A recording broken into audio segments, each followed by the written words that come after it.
체육진흥공단의 조현재 이사장님, 예, 모든 국민은 법 앞에 평등하다. 동의하셔요? 예, 동의합니다. 예, 고맙습니다. 문화체육부 이정우 국장님, 혹시 장애인 차별금지법 잘 아세요? 대략적으로 알고 있습니다. 장애인 차별금지법 제1조, 이 법은 모든 생활 영역에서 장애를 이유로 한 차별을 금지하고 장애를 이유로 차별받은 사람의 권익을 효과적으로 구제함으로써 장애인의 완전한 사회 참여와 평등권 실현을 통하여 인간으로서의 존엄과 가치를 구현함을 목적으로 한다.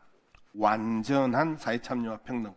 동의하십니까? 네, 동의합니다. 한 가지만 좀 물어봅시다. 장애인 체육과 비장애인 체육의 감독이나 코치 상당히 중요합니다. 그런데 왜 비장애인 국가대표 감독이나 코치는 305만 원을 받고 장애인 감독이나 코치는 175만 원을 받죠? 따로 질문해 볼게요. 국가대표 비장애인 감독이나 코치는 월급제로 받고 장애인 국가대표 감독이나 코치는 수당제로 받죠? 장애인 체육은 제 소관이 아니라 옆에 있는 저 송윤석 협력관 소관이라서 제가 정확히 잘 모르겠습니다. 예, 똑같은 질문입니다. 대답해 보세요. 네, 의원님 지적하신 것처럼 저희가 그 비장애인 같은 월급제로 돼 있고 장애인 체육은 지금 현재 수당제로 돼 있어서 그 네. 차이가 굉장히 크게 돼 있고요. 네. 저희가 장애인체육회랑 저희 문체부가 그런 문제점들을 이미 인지하고 있고 그 부분을 고치기 위해서 지금 예산 당국이랑 계속 협의를 하고 있는데 네. 협의가 원활치 않아서 아직 현재까지는 그러면 그 예산 당국이 기재부 이야기하는 거예요? 기재부 예를 비롯해 그들이 법 위반하는 거예요? 그들이 법 위반하는 거네? 네. 예? 장애인 차별법 제1조의 목적을 제가 읽어드렸죠? 그럼 그들이 법 위반하는 거잖아요. 어쨌든 저희는 최선 아니 그들이 법 위반하는 거 맞잖아요. 정확하게 대답하세요. 안 그러면 본인이 책임을 져야 되는 거잖아요. 왜 비장애인들은 월급제 받고 무려 305만 원을 받을 때 장애인 체육 감독 코치는 수당제로 받고 월급으로 경우 합산해봐야 최저임금보다 못하는 175만 원을 받아요. 자, 앉으세요. 이게 어떤 문제를 발생시키느냐면요. 최저임금에도 못 미치는 월급에 그러면 고용불안이 계속해서 따를 거 아니에요. 고용불안이 따르면 장애인 체육에 대한 감독이나 코치들이 여기에 감독이나 코치 오고 싶어 하겠어요? 감독 코치 없이 국가대표 팀을 운영하고 급하게 구하면 장애인 체육에 대한 이해가 전혀 없는 감독 코치들을 채용할 수밖에 없고 그러면서 채용 지연 미채용 지도 경력 없는 분들의 채용 심지어 훈련 중에 이직을 해버립니다. 표 한번 보세요. 이게 월급제와 수당제의 차이입니다. 심지어 2년 동안 21개 종목 중 9개 종목이 반 이상이 연임하는 경우가 없어요. 이게 현실입니다. 그리고 장애인 체육의 지도자들은 업무 범위가 훨씬 더 넓어요. 훈련 지연, 체력 지도, 의무 지원에 선수 생활 보조 및 훈련 전후에 지원이 추가로 필요하기 때문에 심지어 장애인 선수의 특성상 질병, 신체 기능 저하 등 건강 상태를 또 수시로 살피고 위급 상황에도 지속적으로 대응을 해야 됩니다. 다시 일어나 보세요. 월급제, 수당제 중에 누가 먼저 월급제로 고용의 안정성을 가져와야 됩니까? 저희는 누가 먼저랄 것 없이 장애인, 비장애인 다 그렇게 해야 된다고 생각합니다.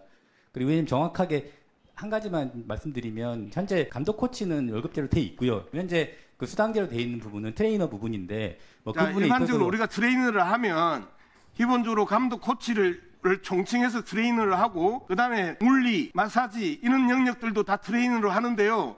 이 전체가 우리는 영어로 트레이너를 하고 우리말로 감독 코치라고 해요. 그런 말장난으로 빠져나가려 하지 마시고 어디가 1차적인지 훨씬 더 일이 많고 그리고 훨씬 더 디테일하게 케어해야 되는 이러한 장애인 지도자들을 먼저 배려하는 게 맞는 거죠. 네, 의원님 생각에 말씀에 전적으로 그죠? 동의합니다. 네. 그런데 자 월급도 반토막이고 고용도 불안하고 일도 훨씬 많은데 이 부분들을 계속 문화체육부 체육국장 라인에서 계속해서 방치하고 있었던 거예요. 안 그러면 기재부가 위법을 하고 있든지 이 부분을 지적하는 거예요. 최선 노력 다하겠습니다. 오늘 장애인 체육회에서 이렇게 이야기를 해요. 국가대표 효율적 과학적 훈련 지원. 누가 효율적 과학적으로 지원할 수 있겠습니까? 앞서 표 보셨죠? 미채용, 무경험자, 채용지 2년 연속 있는 사람들이 겨우 40%에 불과하고 이런 상황을 왜 체육계가 제대로 해결을 못하고 그리고 체육국장이 문화체육부가 문화관광부도 아니고 문화체육부라며 그러면 문화체육부가 이런 부분에 대해서 왜 법을 어기고 있냐 이야기를 지적을 하는 겁니다. 대오각성하셔야 되는 거죠. 그리고 즉각적으로 시정을 하셔야 되는 거죠. 예, 장애인체육회 정진환 회장님 예, 끊임없이 요구했죠. 예, 그렇습니다. 왜 실현이 안 됐어요? 그건 뭐 예산 당국에서는 뭐 예산의 그 효율적 운영이라고 그래서 저희가 더 급하지 않다라고 하는 부분이 좀 있었던 것 같습니다.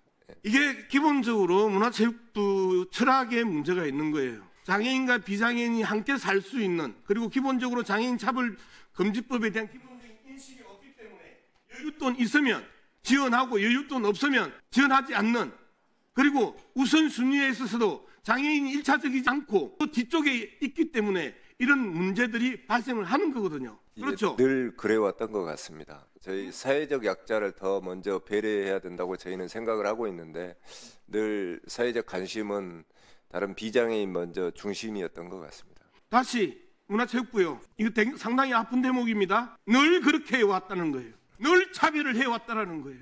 그래서 늘 차별금지법이 여러분들의 손에서 무력화됐다라는 거예요. 그리고 어느 누구도 이 부분에 대해서 여러분들을 강하게 질타하지 않았기 때문에 여러분들은 국회 가서도 이런 부분에 대해서는 대비도 준비도 안 해왔다라는 거예요. 심각하죠? 정말 정밀하게 대우각성해야 되는 영역이죠. 심지어 비장애인 체육단체는 10명의 정직원을 주는데 장애인 체육단체는 3명밖에 안 줘요. 어디가 더 많은 손길이 가는 데입니까? 장애인 단체죠. 장애인 단체가 훨씬 더 손길이 많이 가는 영역 아니에요. 그런데 비장애인 단체는 10명을 주면서 장애인 단체는 3명밖에 안 줘. 이 부분에서 조정이 가능했고, 첫 번째 예산의 문제가 아니죠. 조정의 영역이었었죠. 조정이 가능했음에도 불구하고 여러분들은 꿈쩍을 안 했단 말이에요. 방금 장애인 체육회 정진환 회장께서 말씀하셨던 늘 그렇게 해왔어요. 늘 그렇게. 그리고 장애인 체육회에서 이야기하면 늘 그렇게 당신들 좀 기다려 라고 이야기해왔어요. 늘 그렇게. 이게 가장 심각한 문제입니다. 예, 뭐 최선을 다해서 뭐